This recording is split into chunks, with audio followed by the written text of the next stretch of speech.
Shalom,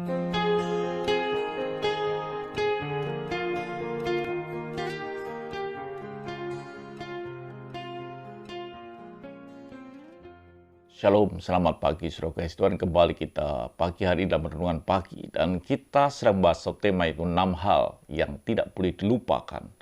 Artinya harus diingat, bahkan dilakukan.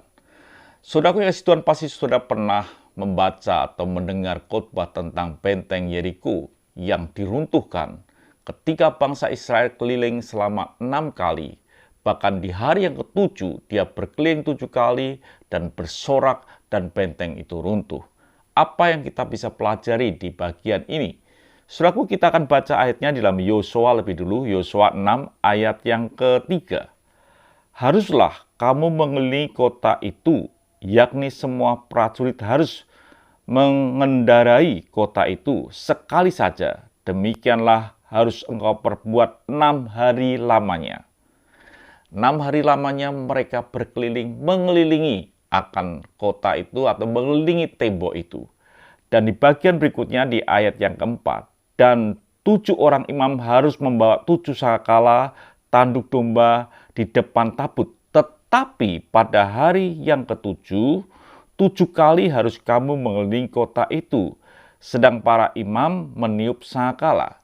Jadi pada hari yang ke-7, mereka mengelilingi bukan 1 kali, tetapi 7 kali mereka berkeliling.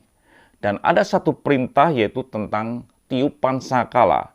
Di ayat yang kelima, apabila sangkala tanduk domba itu panjang bunyinya, dan kamu mendengar bunyi sangkala itu, maka haruslah seluruh bangsa bersorak dengan sorak yang nyaring. Maka tembok kota itu akan runtuh. Lalu bangsa itu harus memanjatnya masing-masing langsung ke depan. Ini sebuah perintah.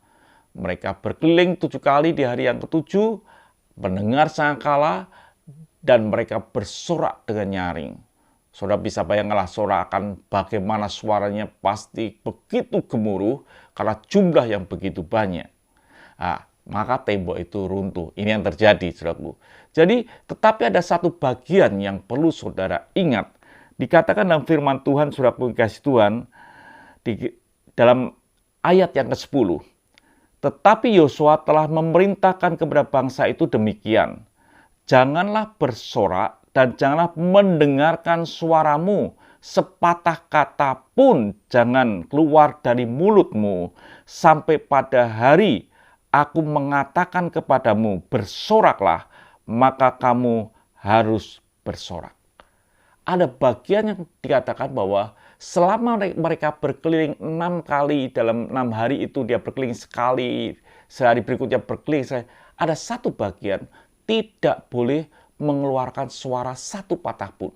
Artinya mereka hanya berkeliling dan diam saja, mengelilingi tembok Yeriko. Yang kita bisa pelajari apa, saudaraku? Bahwa ketika masalah datang dalam hidup kita, bukan waktunya kita ini mengeluh. Bukan waktunya kita itu berkata-kata kepada yang lain. Bukan artinya ketika masa datang kita mulai sharing-sharing satu dengan yang lain. Bukan. Ketika masa datang, kita itu harus diam. Kalau kita sedang menghadapi tembok Yeriko di depan kita, kita ini perlu diam, tenang di hadapan Tuhan, menuruti perintah Tuhan. Tapi seringkali ketika kita punya masalah dalam hidup kita, kita langsung cerita kepada orang lain, mengeluh, minta pertolongan. Saatnya ketika masalah datang dalam hidup kita, kita tidak bicara satu patah pun. Kita hanya mengelilingi, diam saja mengelilingi. Sehari kita kelilingi dengan diam, sehari lagi kita kelilingi. Maka apa yang terjadi? Tuhan katakan di pada hari yang ke-7, ada saatnya kita berteriak.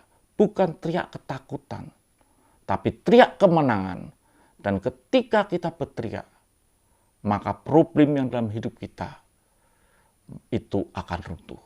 Masalah dalam hidup kita akan kita hancurkan ketika kita bersorak dengan kemenangan. Bukan ketakutan.